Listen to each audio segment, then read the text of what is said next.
Je voudrais vexer personne, je sais que c'est un petit peu politique, un petit peu tendu et tout ça, mais quitte à me cosplayer, je trouve ça beaucoup plus classe le chevalier noir que le gilet jaune.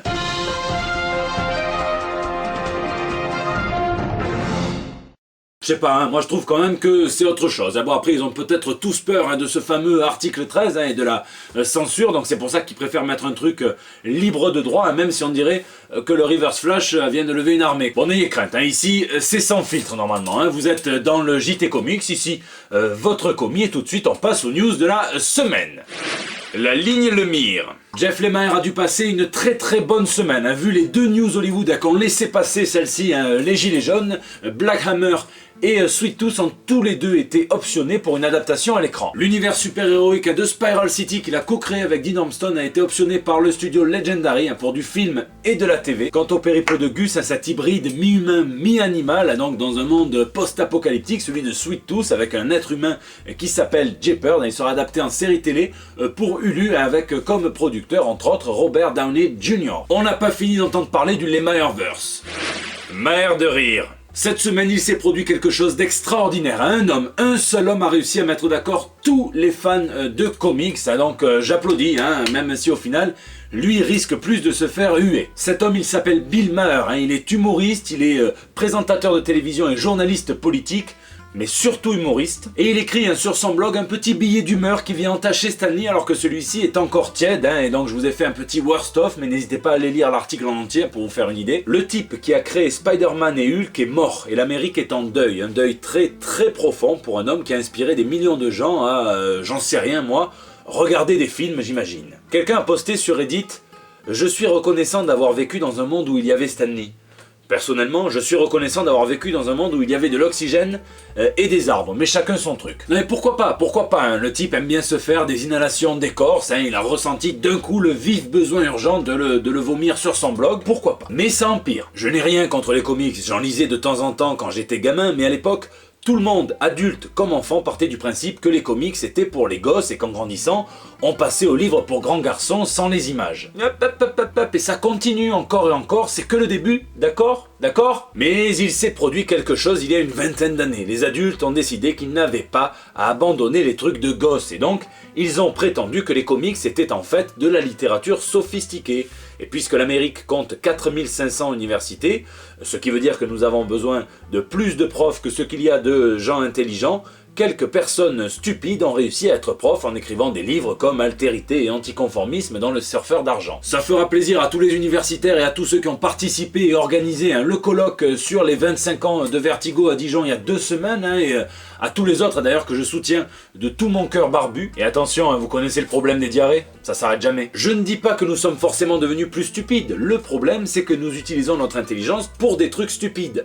Je ne pense pas que ça soit tiré par les cheveux de dire que Donald Trump ne pourrait être élu que dans un pays qui pense que les comics sont importants. Bon voilà, je sais pas si c'est un troll ou pas, je ne pense pas, mais en tout cas je sais qu'il illustre une règle fondamentale: quand tu ne sais pas de quoi tu parles, ferme ta gueule, renseigne-toi, ou alors tu passes vraiment pour un gros con. D'ailleurs je pense qu'il voulait faire plaisir à plein d'enfants, ou alors à beaucoup d'adultes stupides quand il a fait son caméo dans Iron Man 3 où il interprétait son propre rôle. Et j'imagine qu'il n'a pas dû trouver trop stupide d'aller encaisser le chèque de Marvel Studios, donc pour jouer dans un film dont le personnage a été créé par Stan Lee. Bang. Bref, en tout cas, Maher a mis tout le monde d'accord, les pros de l'industrie, les fans, tout le monde. Ils ont tous trouvé que c'était un sacré imbécile qui ouvrait un petit peu trop sa bouche et qui avait aucun sens du timing. Mais je le pardonne, il a dû comprendre qu'il n'arriverait jamais de tout son vivant au génie créatif d'un Stan Lee qui continue en plus de rayonner alors qu'il est mort, et en plus ça doit être un petit peu dur de ressembler à l'enfant de Patrick Sébastien et de Jean-Pierre Raffarin, et de voir que tes deux papas sont quand même plus drôles que toi. Alan Moore. Bon, ça pue un peu trop là, du coup on va changer les couches et on va invoquer le grand Alan Moore, qui a fêté d'ailleurs ses 65 ans dimanche dernier. Mais là on invoque le jeune Alan Moore, celui de 1983, celui qui est sur le point d'exploser, sur le point de se voir confier les rênes de la série Swamp Thing, et qui en attendant écrit pour la branche anglaise de Marvel Comics, Marvel UK, et à qui l'on doit donc des reviews de fanzines par exemple, ou encore quelques essais disséminés dans quelques magazines, notamment un en 2 parties dans le magazine The Daredevils numéro 3 et numéro 4. Un essai qui prend forcément une tournure particulière, vu la news qu'il y avait juste avant et vu le contexte, donc la mort de Stan Lee. C'est un essai qui s'intitule « Aveuglé par le matraquage publicitaire, l'assassinat d'un être cher ». C'est un bel exemple de passif-agressif, comme Eminem avec son ex, sauf que là, c'est Alan Moore, mais avec Stan Lee, pas imaginer. Et tu vas voir, Bill sa mère, que quand on sait de quoi on parle, ça passe de suite beaucoup mieux, même en étant tout aussi violent, voire plus encore. Extrait choisi. Stan Lee, c'est le nom du génie imparfait, responsable de l'Empire Marvel dans son entièreté. Sans Stan Lee, vous ne liriez pas ceci.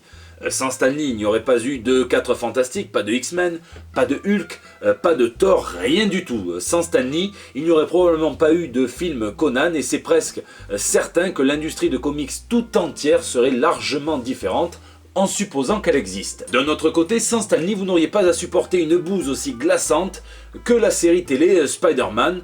Je suppose que c'est un mal pour un bien. Il raconte comment sa mère s'est trompée, il voulait qu'elle lui ramène un Darkhawk et elle lui a ramené par erreur le Fantastic Four numéro 3. Il raconte comment ça a complètement bouleversé sa vision des comics, surtout le personnage de Ben Grimm. Il dit c'était ma première dose de l'écriture de Stan Lee et j'étais accro. Il nuance en montrant toute sa maîtrise de l'industrie du comics, il explique comment la machine marketing et publicitaire de chez Marvel arrive à vous faire penser que n'importe quel comics estampillé Marvel était bien meilleur que tous les autres bouquins qui sortaient en même temps. Et il continue sur l'âge justement, il dit ce que Stan Lee a probablement réalisé de plus remarquable, c'est la façon dont il a réussi à fidéliser son public longtemps après qu'il eut dépassé la tranche d'âge habituellement associée aux lecteurs de comics de l'époque.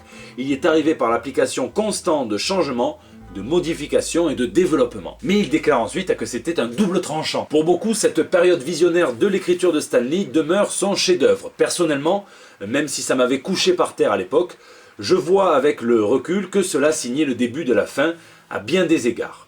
Ceci dit, aussi longtemps que ça a duré, c'était probablement le truc le plus amusant qu'on pouvait trouver sans risquer la prison. Il explique aussi l'après Stan Lee, dans les années 70-80, que beaucoup ont essayé d'imiter le style du boss, mais que très peu y arrivaient. Il dit aussi que ça a donné lieu à beaucoup d'auteurs, et vous laisse juger de leur talent et de si c'est bien ou non. Il parle de Chris Claremont, de plein d'autres. Et il en vient à sa question finale. Il dit, dans l'histoire du comics, Stan Lee est-il un héros ou un vilain? Et il répond, eh bien, pour emprunter un concept popularisé par Stan Lee lui-même au début des années 60, c'est un héros vilain, au même titre que Namor ou Œil de Faucon. Il a eu une influence sur le milieu qui est aussi bénigne que toxique. Et avec le recul, sa conclusion est d'autant plus magique, vous allez voir, il dit « Curieusement, c'est en imitant la stylistique superficielle de la méthode Marvel Renaissance de Monsieur Lee que la plupart de ses imitateurs semblent incapables de reconnaître l'atout le plus important qu'il a apporté à ce médium. À son apogée, Stan Lee a fait quelque chose de radicalement différent. Et selon moi, son trône vacant restera vide jusqu'à ce que nous trouvions quelqu'un qui ait le cran et l'imagination pour faire de même. Vous avez des propositions. 3 ans plus tard, il écrira Watchmen, il révolutionnera toute une industrie, encore aujourd'hui, beaucoup tentent en vain de l'imiter. Coucou d'ici. Donc Bill Maher, incline-toi devant le magicien ou assieds-toi sur sa canne, mais rends-nous un grand service, ferme-la.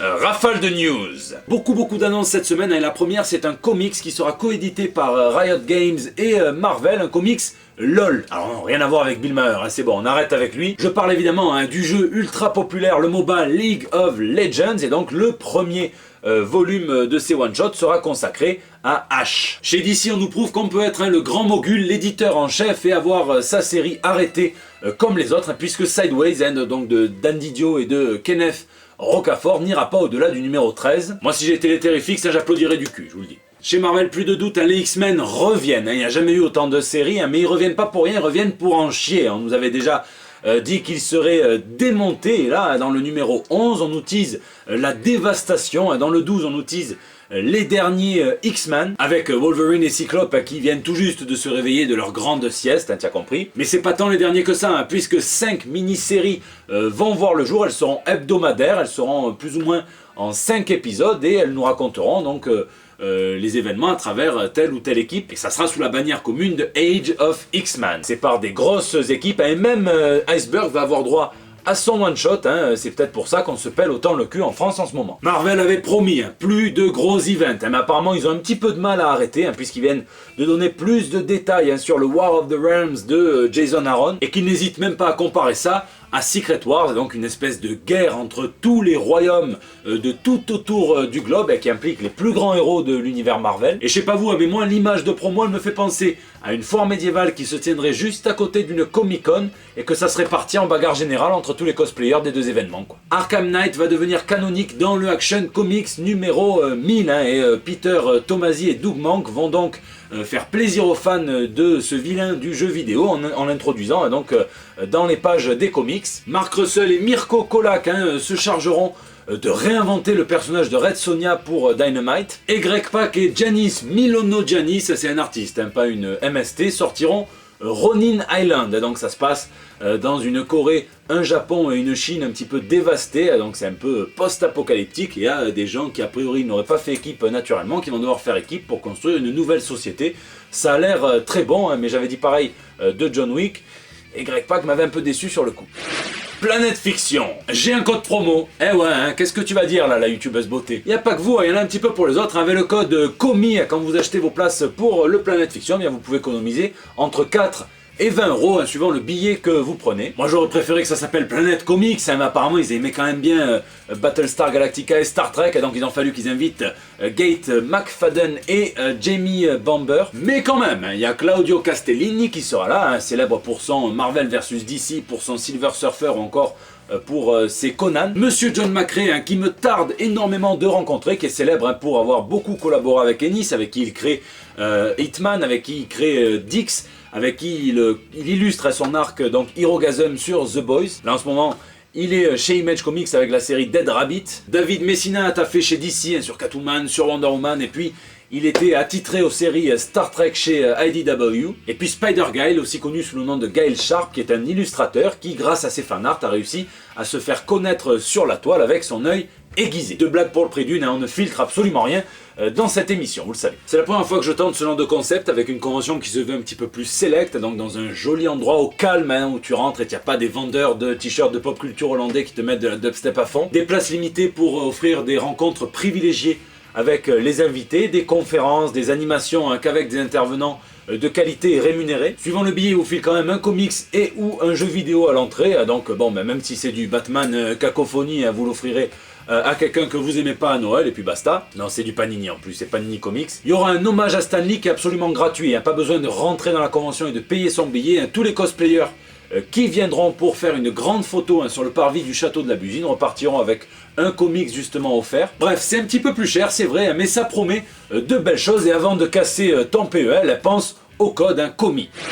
Voilà, c'est la fin de ce JT, j'espère qu'il vous a plu. Je vous adresse encore plein de remerciements, plein de bisous. On vient de dépasser les 28 000 abonnés sur YouTube. Je vois que vous êtes de plus en plus nombreux à partager, à commenter, à me dire sur Twitter, sur Facebook, c'est partagé, c'est retweeté, enfin vous êtes des bombes. Vous mettez les pouces aussi du Dr Manhattan, donc c'est gentil. N'hésitez pas à réagir et à venir débattre donc dans les commentaires sur YouTube, sur les réseaux sociaux, sur Facebook, sur Twitter ou sur Instagram. Je réponds à chacun d'entre vous. C'est là aussi que vous pouvez me laisser vos petits messages pour le bandeau comme tous les mardis. Lisez, lisez et lisez. Je me suis pris hier, moi, le hors-série des cahiers de la BD sur Batman. Pourquoi il revient toujours? Parce que c'est Batman, connard. Il y a l'air d'avoir des articles de très bonne qualité, donc il me tarde de le dévorer. Vous le savez peut-être, mais on fait avec les potos de Nous sommes des héros un live une fois toutes les 2 semaines. Donc ça se passe sur leur chaîne. On verra pour que ça se passe peut-être sur ma chaîne de temps en temps, faudra voir. Mais ça s'appelle Sculpture au point, le live sculpture et pop culture. Et on a fait un live spécial hommage à Stan Lee lundi dernier. Donc du coup, j'ai relu tout naturellement la biographie,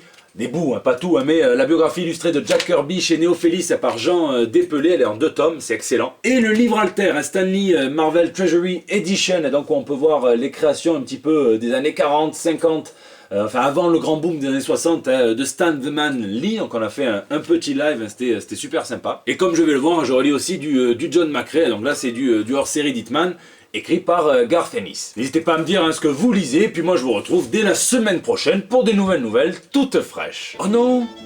Ah bah apparemment ils sont en train de re-shooter Coulson dans Captain Marvel. Alors déjà qu'il avait shooté dans Avengers et qu'ils l'ont re-shooté dans Agents of S.H.I.E.L.D., c'est Kate Moss le mec quoi. Gilet cool jaune pour qu'on arrête de shooter Coulson.